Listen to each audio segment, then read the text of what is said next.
तो हालिया छात्र प्रदर्शन से जुड़े मामले को लेकर सुप्रीम कोर्ट में दायर एक नई याचिका पर सुनवाई हुई। याचिका में केंद्र और राज्यों को किसी भी राजनीतिक समझौते के आधार पर दंगा मामलों को वापस लेने से रोकने की मांग की गई है। साथ ही पुलिस और सुरक्षा बलों के खिलाफ आपत्तिजनक भाषा इस्तेमाल करने वालों की पहचान कर उनसे सामुदायिक सेवा करवाने की भी अपील की गई।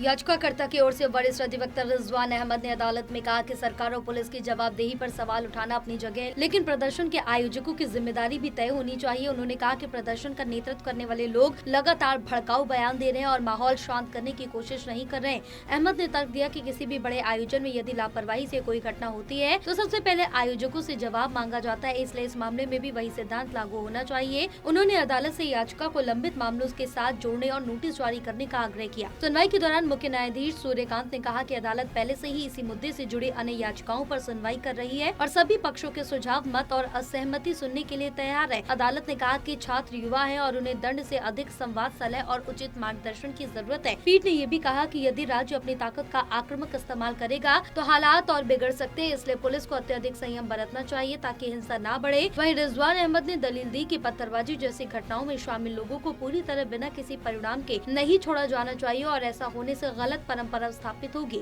उन्होंने संसद मार्च के दौरान सुरक्षा व्यवस्था, कथित तौर पर अनुमति की शर्तों के उल्लंघन और संभावित सुरक्षा जोखिमों का मुद्दा भी उठाया। सभी पक्षों को सुनने के बाद सुप्रीम कोर्ट ने याचिका पर नोटिस जारी करते हुए इसे पहले से लंबित संबंधित याचिकाओं के साथ टैग कर दिया। अब इस मामले में सभी संबंधित याचिकाओं पर एक साथ सुनवाई होगी। सुप्रीम कोर्ट के सामने मुख्य सवाल ये होगा कि प्रदर्शन, कानून व्यवस्था, जवाबदेही और युवाओं के अधिकारों के बीच संतुलन कैसे बनाया जाए। टोटल टीवी के लिए प्रणय शर्मा की रिपोर्ट।